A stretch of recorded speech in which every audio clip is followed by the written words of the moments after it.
when you design workplaces with the needs of women in mind, you're creating workplaces for everyone. So it's the sense of really breaking down the zero sum assumption that this when we are creating workplaces where everyone can thrive, and you're thinking about what women need in terms of caregiving needs or how you break down biases, you're actually breaking down boundaries that are harmful to everyone, and you're creating workplaces that are better for everyone. And then the impact is multiplied for families, for communities, for the economy at large.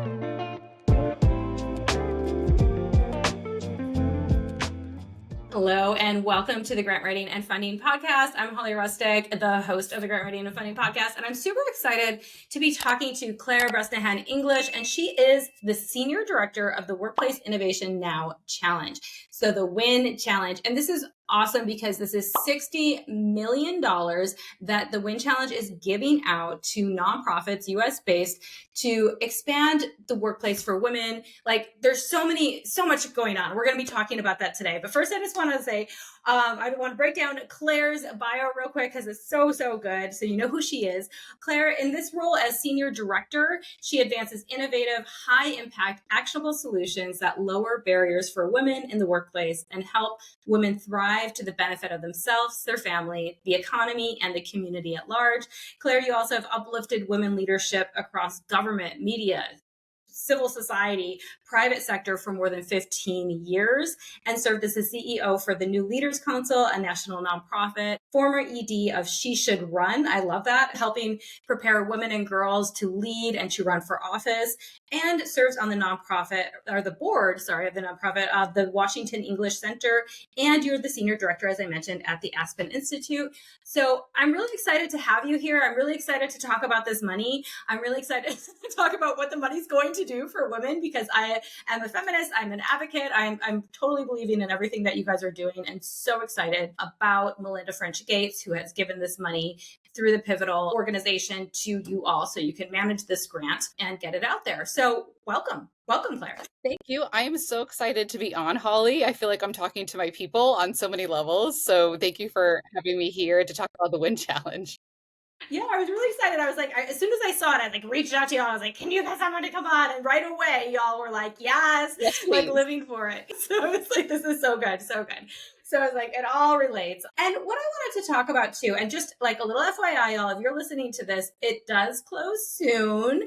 We're recording this in November 2025, and have a look out for the registration closes December 11th. It only takes a few minutes. Clare was saying in the green room, she's like, it's only takes a minute, but we'll talk about all of the eligibility soon. But just a note in your mind right now, December 11th, register if you are going to be eligible, and we'll talk about eligibility later on.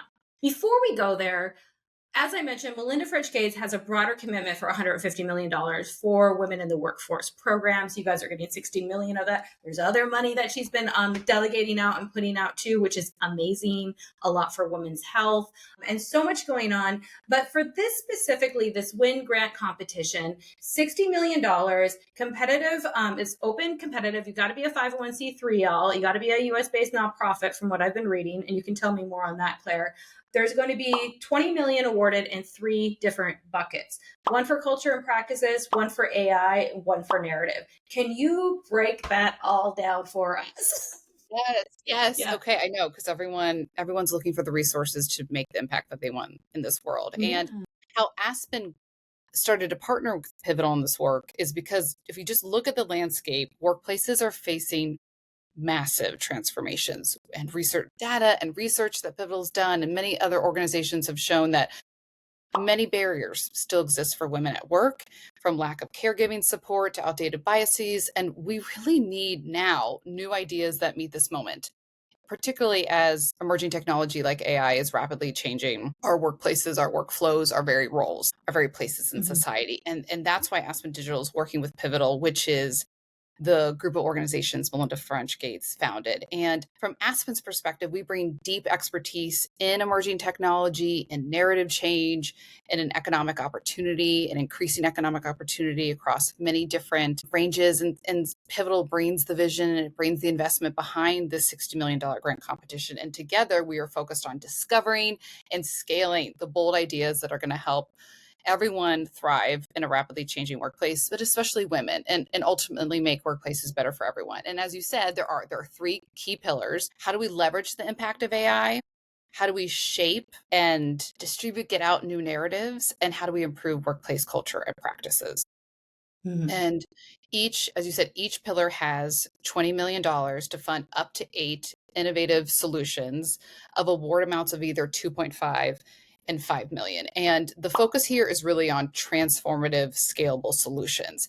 So we have intentionally designed this to make sure that this is catalytic, that each of the awardees and are getting the resources and also support. We can talk a little bit more about that to implement and scale their solutions and really ultimately reshape the workplace, the future of work at a long lasting transformative level. And in looking at that too, one of the things that just popped out to me right away when I was looking at it is it's 60 million. So you're like, yes, it's for US nonprofits. Okay. And then it's like, ooh, 8 awards each. So there's up to 24 awards in total under what you have potentially, right? Like, could that be more though? Like if you had 8 people who applied, asked for 2.5 million, because there'd still be money in that bucket left then potentially, right? Good question. Good question. Okay. Yeah. So in the application, if everyone can go to winchallenge.org, you'll be brought into a portal where you can explore each of the 3 pillars and think of each of the 3 pillars like their own sub challenges, right? They have their own distinct applications, scoring rubrics. You can learn more about the evaluation processes, but there is a read-only version of the application right there on the website. There are budget questions of where initially applicants are asked to submit a $5 million budget, and then also include answers on contingencies that if you're not awarded the 5 million, what would you do with the 2.5 million? So there's this sense of wanting to be able to have some flexibility, particularly because, Holly, I'd say the background here is that everyone on the Aspen team have led small nonprofits, have led large nonprofits. Amazing. I mean, really we come from this background of, we've been in y'all's shoes. We have written the grants, we have filled out the applications, and knowing that there are going to be some, particularly when you're running a challenge that's focused on innovation, we designed this to be accessible to large legacy organizations that are truly at scale nationwide, but also the smaller startup organizations and projects that are fiscally sponsored. There's a sense of, we wanted to make it accessible and ensure that organizations that maybe don't have that have such a broad approach and at different phases, that they're really able to absorb and implement the money and to be able to scale right away when they get the funds in 2026. So this sense of is really, we design these different tiers to make it as accessible as possible to a broad range of applicants. Okay. And I love that. And right away when you said, well, it's 5 million, we asked for you to put in your budget, but like, what would you do if you only had 2.5? So right there, I know you've worked with, or you've been leading nonprofits, because instead of just being like, oh, well, here's your whole program and now you have to meet it, but we're only going to give you 2 million. You know what I mean? Like, that's where it gets like, so I'm glad that you said, like, what could you do with that? You'd have to rearrange your objectives, right? Yes. Then, if you're only going to get this much money. And we know that in some ways we're really mindful of, where we know how long it takes. I mean, just truly, I was so excited to talk to grant writers. We understand the time and energy and strategic thinking that goes into fulfilling successful, strong applications. And so we, again, have done our best to make it as accessible to many different size organizations, right? So there's no budget requirement. Sometimes these open calls have different size of your organizational budget, or how many years you've had operating funds, or how many years you've had audited reports, right? If you don't have audited financials, you can submit certified financial reviews. Like, we've really tried to provide as much flexibility as possible. Oh, I love that. I love that so much, because that could scare off a lot of the smaller organizations to be like, oh, it's 2.5, right, so I shouldn't even, right? So right. I do like that. And it's limited, right? So, oh no, the competition. And I noticed that even like in the initial, they have eligibility questions, you guys, so definitely check those out. And it's really quick. And even then you say, like, here's what the questions that we're going to ask, basically, right? Here's what you're going to come against. And I'm like, it's pretty simple.